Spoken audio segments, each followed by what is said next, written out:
€230 million. That's the eye-watering figure reportedly offered by Paris Saint-Germain for Lamine Yamal. The story still needs confirmation. But one thing's clear. PSG aren't afraid to make a statement. If that deal ever went through, it would shatter every existing record in football, eclipsing even Neymar's historic 2017 transfer. The Qatari Sports Investment Fund, with Nasser Al-Khelaifi as its face, seems to have a bottomless wallet. Whether or not that sum will ever actually leave the account is one thing, but just being willing to spend it says enough. PSG have the power to lure absolutely anyone they want. Of course, no one questions their wealth. But the real question is, do they truly need Lamine Yamal? Or are they simply flexing their financial muscles for the world to see? Let's take a step back and look at where PSG stand right now. Simply put, they're at the peak of world football. Domestic titles? That's almost routine now. The biggest prize, the one Al-Khelaifi has been chasing for years, the Champions League trophy, finally belongs to Paris. At the Ballon d'Or ceremony, PSG were crowned Club of the Year. Luis Enrique picked up Coach of the Year. Ousmane Dembélé took home the Ballon d'Or itself. Vitinha grabbed the bronze ball, and several other PSG stars filled up the top 30 list. Right now, PSG are living in paradise. In a situation like this, it's hard to see what else they could possibly need. It's a bit like life itself. When you've achieved everything, when success and wealth surround you, sometimes you no longer know what to strive for next. We've seen it before in sports. UFC's Conor McGregor, drowning in fame and fortune, lost his way in chaos and controversy. Heavyweight boxing champion Tyson Fury once reached the top of the world, only to fall into depression and contemplate ending it all. Too many cautionary tales to ignore. And for Nasser Al-Khelaifi, his club cannot afford to become the next one. If Paris Saint-Germain somehow managed to pull off the signing of Lamine Yamal, it wouldn't just be a transfer. It would be a seismic shift, a statement to the entire football world that PSG are not just staying at the top, but rewriting what the top even looks like. With a player of Yamal's caliber, it almost doesn't matter how he's used. The team will get stronger, full stop. That's probably how Nasser Al-Khelaifi and his trusted advisor Luis Campos see it. Just as Kylian Mbappé once transformed PSG's attack, Yamal's arrival would inject fresh energy, fear, and flair into the Parc des Princes. From a footballing perspective, there's no doubt Yamal would find his place. But Al-Khelaifi's vision goes far beyond tactics and formations. He's playing a much bigger game. Signing Yamal isn't just about strengthening the team, it's about building alliances, securing loyalties, and shaping PSG's next era on and off the pitch. First, there's Luis Enrique. The Spanish coach is a master tactician, but he's never been known to settle down for long. This is already his third season in Paris.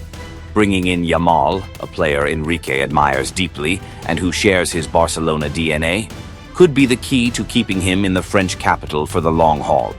And that continuity matters.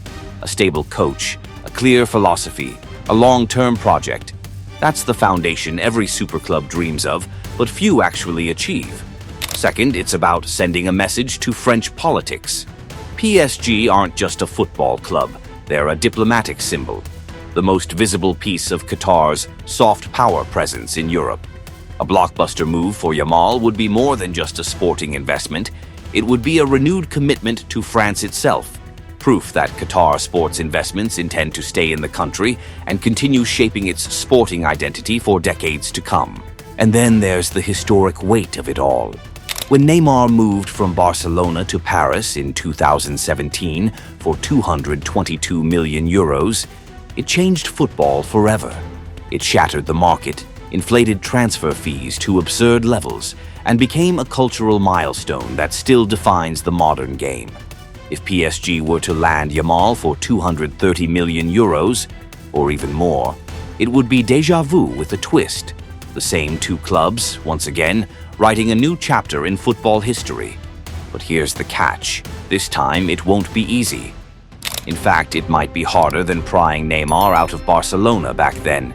See, Neymar left Camp Nou to escape Messi's shadow, to become the man somewhere else. Yamal, though, he's already the man. Still just a teenager, he's the face of Barcelona's future, the pride of La Masia, and arguably Spain's most exciting talent since Messi himself. He doesn't need to leave to shine. He already rules Catalonia. And no matter how wealthy or ambitious PSG are, the truth is, Ligue 1 simply doesn't carry the same allure as La Liga. And Barcelona? They've learned their lesson. Selling Neymar brought them 222 million euros, and years of regret. Dembélé, Coutinho, Griezmann, all signed to fill the void, all failed to deliver. They won't make that mistake again. Because this time, the stakes are far greater. Lamine Yamal isn't just a superstar in the making. He's homegrown. He's not a mercenary. He's a symbol. If Neymar was a hired sword, Yamal is a son of Barcelona. And that's a bond no money can easily break. It won't be easy, far from it. But PSG do have a way in. Money, of course, isn't the problem. It never is with them. The real challenge is finding the right angle. A small crack in the wall that is Barcelona. And that crack might just be Lamine Yamal's representatives. Yamal is managed by Gestifute, the agency run by the super agent himself, Jorge Mendes. Now here's where things get interesting. PSG's sporting advisor, Luis Campos, happens to have an excellent relationship with Mendes. In fact, several PSG players, Vitinha, Gonzalo Ramos, Bradley Barcola, even Warren Zaire-Emery, are all part of Mendes' vast network. If PSG trace that connection, reach out to Gestifute, and whisper the right offer into Mendes' ear, he might just be able to plant the seed, the idea of a new adventure in Paris, inside Yamal's mind. And who knows, with the right persuasion, Al-Khelaifi might just pull off the impossible. But as every big transfer saga has proven, the most important factor is always the player himself. If Yamal has no desire to leave his comfort zone in Catalonia, there's simply nothing to talk about. Still, imagine, just for a moment, that he does say yes. What then? Well, he'd naturally take his favorite position, right wing. And tactically, the fit is perfect.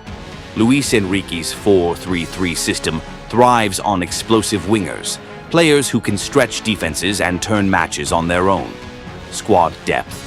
PSG are already stacked, but there's always room for one more star. They currently have 5 top-tier attackers: Dembélé, Barcola, Désiré Doué, Gonzalo Ramos, and Kvicha Kvaratskhelia, rotating across 3 positions. For a club like PSG, every attacking role needs at least 2 elite options. Bringing in Yamal would make the lineup not just stronger, but formidable. And with that kind of price tag, Luis Enrique wouldn't dare bench him. The dream scenario? A front line featuring the Ballon d'Or, Silver Ball, and Bronze Ball winners, Dembélé, Yamal, and Vitinha, all wearing the same shirt. That's not just powerful, that's outrageously luxurious. Off the pitch, Paris would embrace Yamal like royalty. The lights, the fame, the fashion, everything the City of Light has to offer. And for a young player with a bit of a playful, glamorous streak, Paris might just be the perfect stage. Every luxury brand in the world has a footprint there. His image, his influence, his commercial value, all of it would explode overnight. In fact, Yamal already showed his affection for Paris when he planned a lavish private party in the city to celebrate one of his recent personal awards. So, where does that leave us? Right now, this potential mega deal sits in the space between dream and reality. Barcelona will fight tooth and nail to keep their golden boy, while PSG will throw everything they have, connections, strategy, and yes, billions, at trying to make it happen. So, the only real questions left are the two that define every great transfer story. When and for how much?